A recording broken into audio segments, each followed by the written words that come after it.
firman Tuhan hari ini dengan topik melayani dengan kerendahan hati.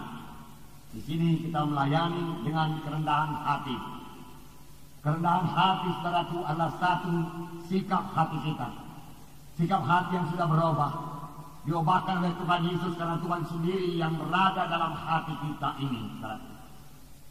Orang yang rendah hati, saudaraku, mengenal kesanggupannya. Masih banyak kekurangan, dan karena itu dia bersandar kepada Tuhan. Dan Tuhan tidak pernah mempermalukan orang yang berserah kepadanya. Dan orang yang rendah hati, saudaraku, mengetahui bahwasanya segala sesuatu yang ada padanya adalah karunia Tuhan. Walaupun dia memiliki wajah yang tampan atau cantik, semua itu datang daripada Tuhan. Dan dia akan memakainya untuk memuliakan nama Tuhan, bukan untuk keuntungan sendiri. Walaupun dia diberkati Tuhan dengan berkat yang berkelimpahan, semua daripada Tuhan, yang membuat dia bertambah bersyukur kepada Tuhan. Puji Tuhan, saudaraku.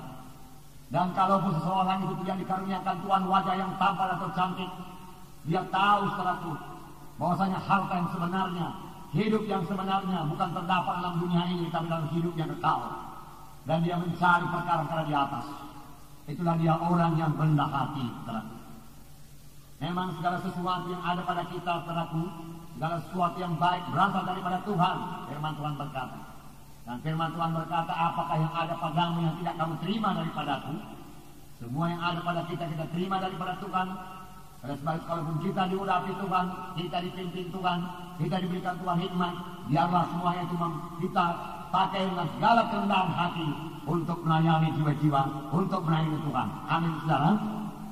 Nah, dengan kerendahan hati, saudara, kita akan berhasil dalam pelayanan kita.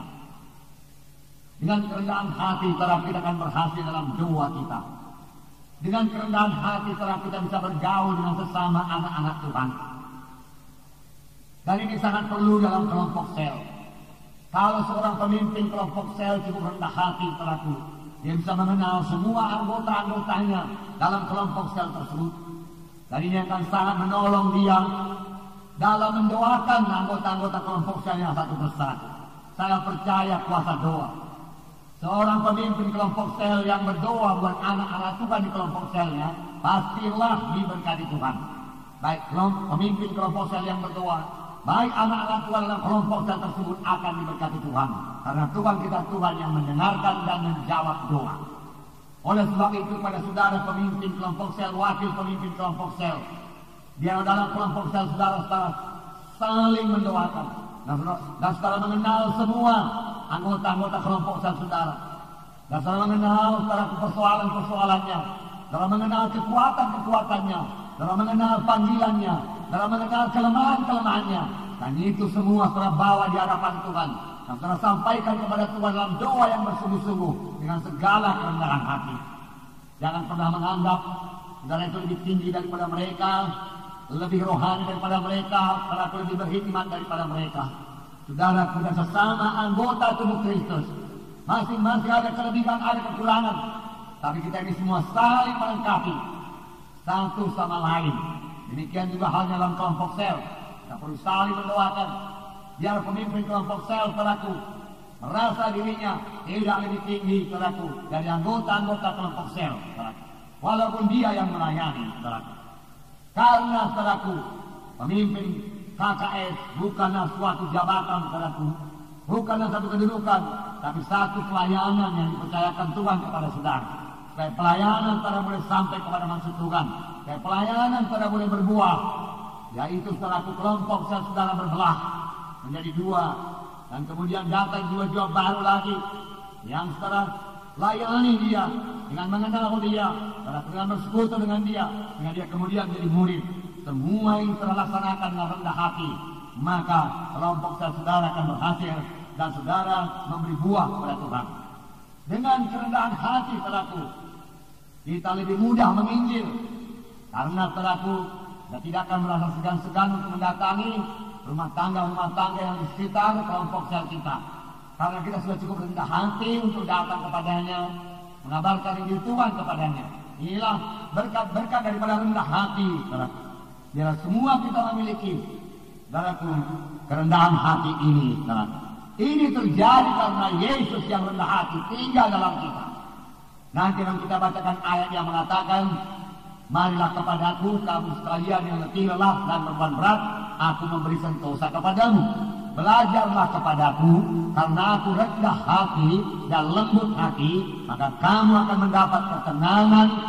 Maka kamu akan mendapat ketenangan bagi jiwamu, firman Tuhan berkata.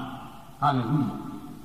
Nah, saudaraku, murid-murid, saudaraku, ya, pada waktu mereka masih bersama-sama dengan Yesus belum begitu dewasa, mereka masih mencari yang terbesar di antara mereka. Mereka tidak merendahkan diri satu sama yang lain, dan Tuhan Yesus menegur mereka.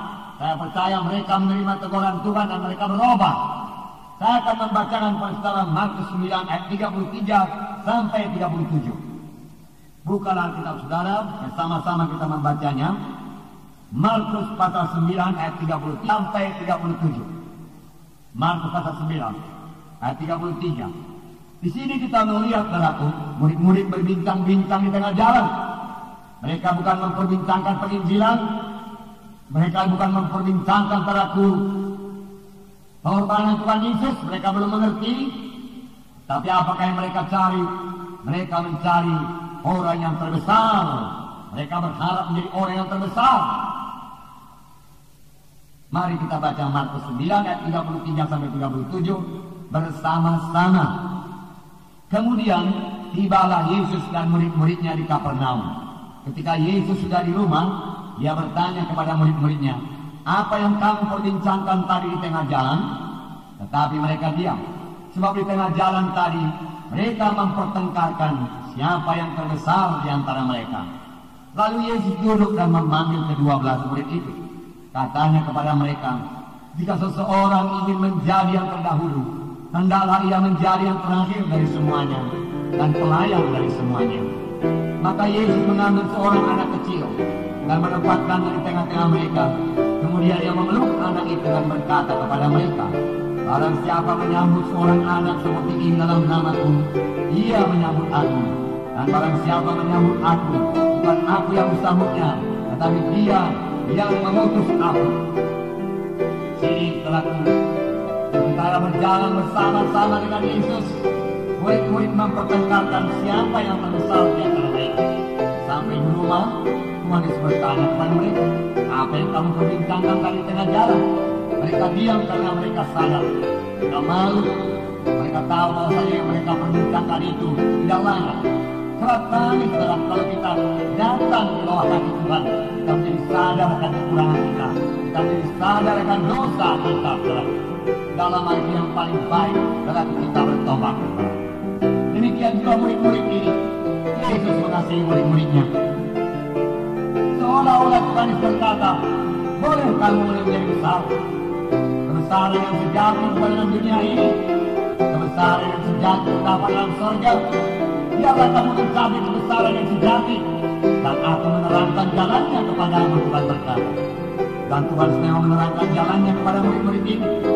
Di mana Tuhan berkata, jika seorang ingin menjadi yang terdahulu, hendaklah ia menjadi yang terakhir dari semuanya dan pelayan dari semuanya. Siapa yang mau menjadi terbesar, Tuhan berkata, dia harus menjadi hamba. Dia harus memiliki hati seorang hamba yang patuh. Siapa yang menjadi terbesar, dia harus menjadi pelayan. Dia harus melayani di dunia ini. Dan dia memperoleh kebesaran yang sejati di sorga.